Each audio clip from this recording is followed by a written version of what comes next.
There's a lot shifting and changing. Perhaps you're feeling it. Change is not always a bad thing. We put labels on change, good or bad. However, sometimes it's just necessary. It's what needs to happen in life. And when we've been resisting change, then sometimes change is thrust upon us in ways where we've been in resistance. Please remember to like this video and subscribe to the channel, and please enjoy the video. Thank you. If you've been feeling a loss of motivation for what used to define you, confusion about the direction to take in your life, a sense that something is ending even if nothing is visibly wrong, or maybe you're feeling grief or sadness for versions of yourself that you used to be but no longer are. Maybe you feel an uncomfortable void between who you used to be and who you are becoming.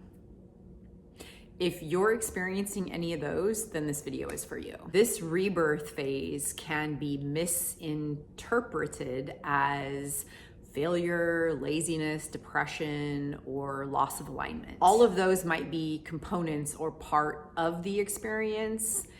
However, they're not the entirety of the experience, because when we are going through shifts and changes in life, and there are aspects of our identity that are falling away and new ones that are rebirthing, then it's common to feel a variety of different emotions as we move through the stages of that rebirth. This natural deconstruction phase is part of what strips away the false identities to allow the organic true self to emerge. While going through this process, it is quite normal to feel like nothing is right. It's normal to doubt yourself. It's normal to feel a little bit confused and unsure. You're in between a process. The invitation is to let go of the shame and negative self-talk while you're moving through your rebirth phase. Easier said than done.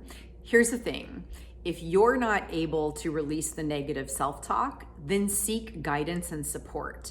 There are many life coaches and people that can support you in identifying out the lines of thinking that are not serving you and be able to identify, release, and let go of those lines of thinking so you can step more into an empowered, supportive line of thinking as you move through this process.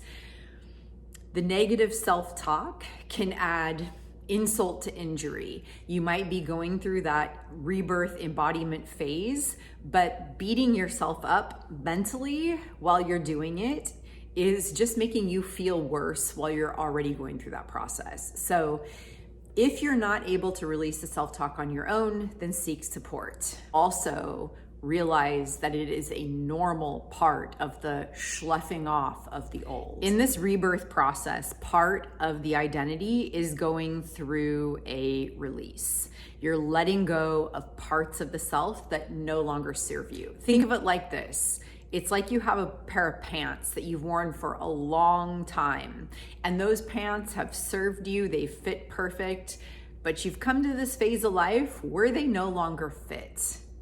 You might try to force them on, yet it feels really uncomfortable. And even if they do fit, you put them on and realize they're really not bringing you any joy, and you're just feeling like they're old and they need to be released and let go of.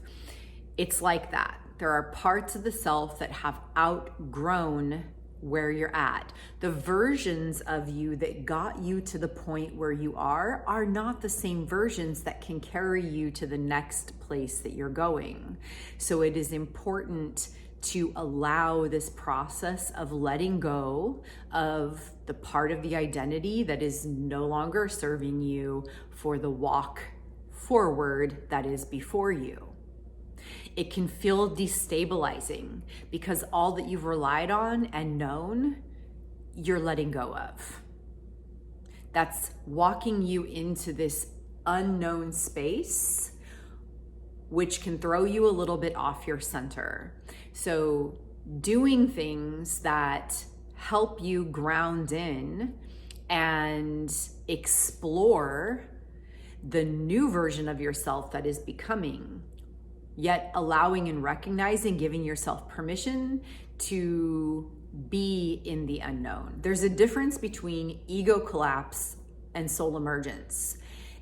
In this rebirth process, it's quite possible that your ego is both grasping to hold on really tightly, yet also finding that its needs aren't being met. As the deeper parts of your soul come online, there's going to be many situations where what the ego tries to reach and grasp at to fill its belly and to get its thrills are no longer really satisfying. It's like having a hunger that you can't quite fulfill. It's because there's something deeper inside of you that is seeking fulfillment, and that fulfillment can't be found outside of you in the usual endeavors that you go about to get there. So you might find that this process requires an internal exploration of going inward and maybe being surprised at finding what feels nourishing is sitting in silence, in finding that peace and stillness that you've been resisting for so long. Maybe you've told yourself that you need to be on the go, and you're never stopping and resting. And maybe there are some parts of you that are not being nourished by the lifestyle that you're living. Maybe you even told yourself that you can't sit still, or you can't meditate, or you can't come into peace and quiet and stillness. But you might be surprised in finding that as you're going through this rebirth process, as the ego is collapsing and your soul is emerging, you may find yourself enjoying the silence and being able to sit still like you never have before. So as you're going through this process, explore to see what you discover. This is part of the journey. Your old identity is falling away. The ego is collapsing. A deeper part of your soul is emerging as you're moving through a rebirth. Part of you, part of your life is maybe feeling a little destabilized. It's also an exploration and a journey to learn and meet the new version of you that is emerging. There are two key awarenesses to keep in mind here. The first one is that clarity won't arrive until the space is honored. As you're going through this process, there is this uncomfortable, empty space. It's supposed to feel uncomfortable. As long as you're resisting, ignoring, and avoiding the space, no amount of clarity will arrive. There is some point where you're going to have to face and embrace the space.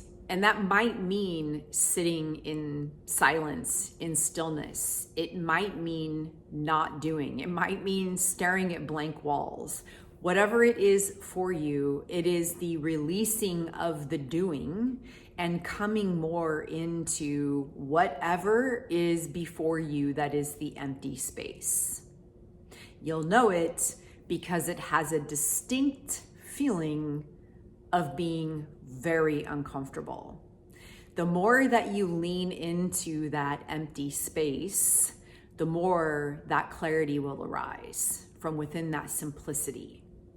Fighting and resisting it will prolong the process. If you want to move through this with ease, then allow yourself to create the space, honor it, and rest in that space long enough to feel clear and gain clarity around whatever is within you, before you, around you, whatever is for your process. The second really important consideration here is forcing the process will only prolong your embodiment.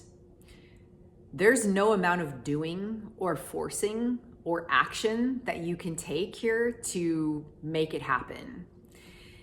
In fact, the more that you push, the more that you push it away. This type of a process has a distinct texture to it of needing to ease back and allow. This might feel really challenging if you're someone that keeps a to-do list or you identify with needing to keep yourself busy. This can be really challenging. Ways that you can support yourself if you're someone that tends to like to keep busy is looking for where you're normally keeping yourself busy and considering some ways to create a little bit of space within there, and perhaps some activities that you could do that aren't busy activities. Like maybe you're used to, I know it's too easy for me to say, scrolling on your phone and watching short form content video, knowing that that affects the brain, it affects your experience. And maybe you shift over to watching longer content video. Or maybe you put down your phone altogether and decide to bring out a piece of paper and start doodling or writing. Or maybe instead of viewing content, you become a content creator and get creative and exploratory in challenging yourself to move beyond the places of you that are in fear or restriction, as perhaps the new version of yourself is moving from however you choose to create within the space that you are facing and embracing. So facing and embracing the space does not mean necessarily doing nothing. It might, but it also might mean exploring within that space. The key factor here with forcing is it's not out of resistance, or it's not being pushed or driven forward. It's like from easing into the space, some type of creativity or inspiration or curiosity arises that you then take an action on.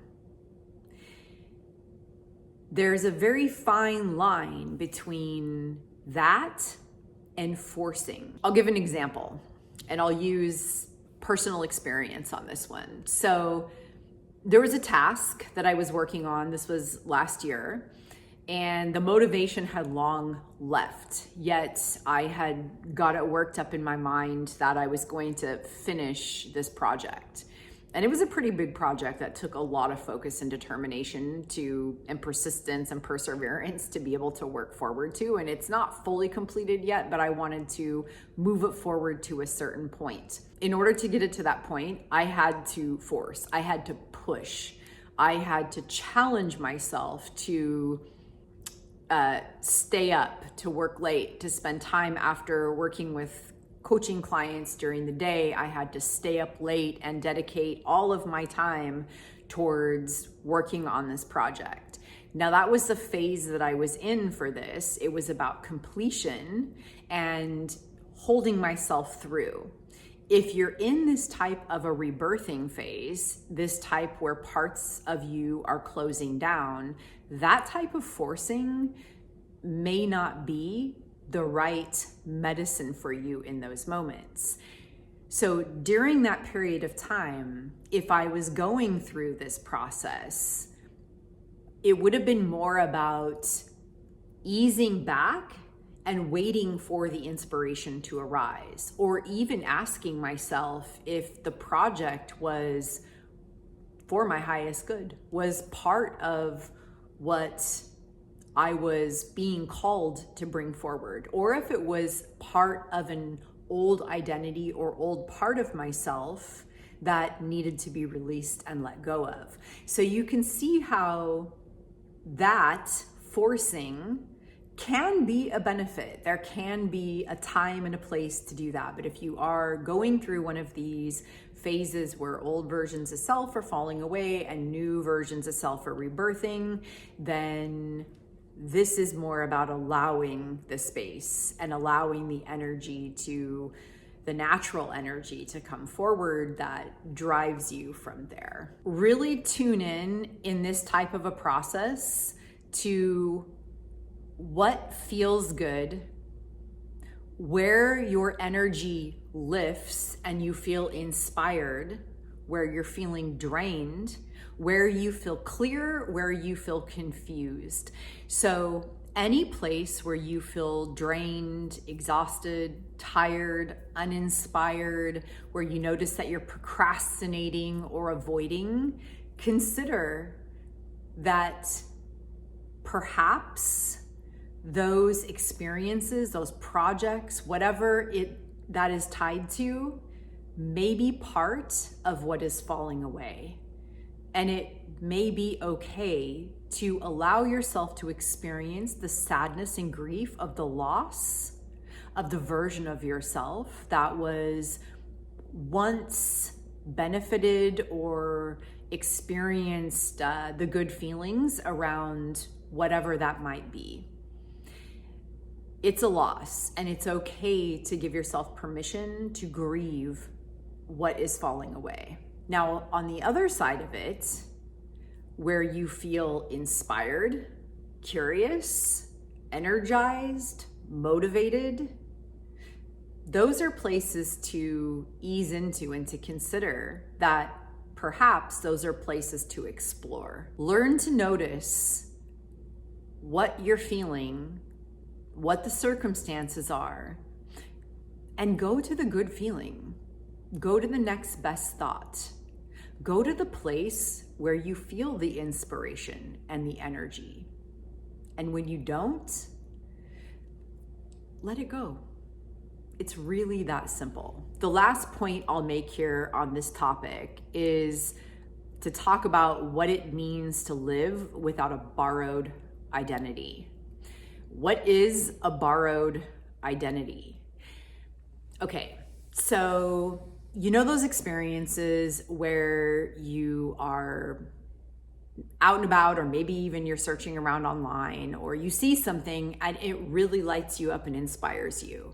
You see somebody else's video and you say, that's really cool, and you get really inspired by that. Or maybe you see somebody's artwork, or you hear about their business vision or some amazing vacation they took, or maybe it's a relationship or a couple you see that really inspires you. It could be just a person, whatever it is. It's something, someone, some circumstance that you see that inspires you. Okay. So previously, perhaps, when you saw that, there was a little bit of fragmentation and disembodiment where a part of you thought, I want that. And you grasped at that. There was that's the iceberg, the tip of the iceberg, but the underneath the water big part of it is it really spoke to a part of you where you devalued yourself or didn't believe in yourself, or perhaps are critical, self-critical of yourself. And what you saw in the other was you grasping at something that they were displaying that you desired and wanted for yourself, yet were in maybe denial of within yourself, maybe afraid of addressing, or afraid of achieving, or afraid of creating, whatever it might be. Hopefully that makes sense. So you start to model what you see, right? And for a while, it feels great to put on the other person's pants. Since we talked about pants earlier in the video, I will go ahead and stick with the pants analogy. So for a while, it feels good to put on their pants. And maybe you start to believe that you are that. As you move through this phase and this cycle, this is part, and a large part of what this is about, is anything that you've borrowed that is not part of your authentic is going to be falling away. You'll be coming into your organic, true, authentic, in whatever that looks like. There's no more space for putting on other people's images or pants or pretending to be. That time is done. And the more that you try to do that, the more challenging it will become. The more challenges will be before you, the more problematic it will be. So this is a time to be willing to let go of those old pants that were not yours in the first place, or perhaps there were little bits of information that you needed as guidance and support to get you along. But here's the thing, with all lessons in life, the ultimate point of fully integrating and learning that lesson is when you've digested it to a point where you can make it your own. It's no longer someone else's teaching that you're simply copying and regurgitating out. It's something that you've taken through your life experience, through your process, and it's got your own signature to it. It's got your own energy, your own words, your own life experience. If you have been inspired by someone else's or something outside of you's experience or teaching or lesson or life process that came your way, and you've been going along in life inspired by that which is outside of you, it's time to let go of the borrowed identity and allow it to become your own. Give yourself the time to integrate. This is part of your rebirthing. Learn the lesson to receive the gift. The present is a gift if you choose to open it. It is a choice. It's simple, and its signature is immense space. Take from this what you will. May it have been for your highest, most benevolent good. If you found this helpful or that something resonated here, I kindly ask, 1, you like the video. 2, you subscribe to the channel. 3, you comment below and kindly share what resonated that you found helpful. And 4, if there's anyone that you think might benefit from this information, who might be going through ego collapse, a soul emergence, where old parts of their identity are drifting away as they're moving through their rebirth, then please share it with them. Thank you so much for watching. Take good care. Bye.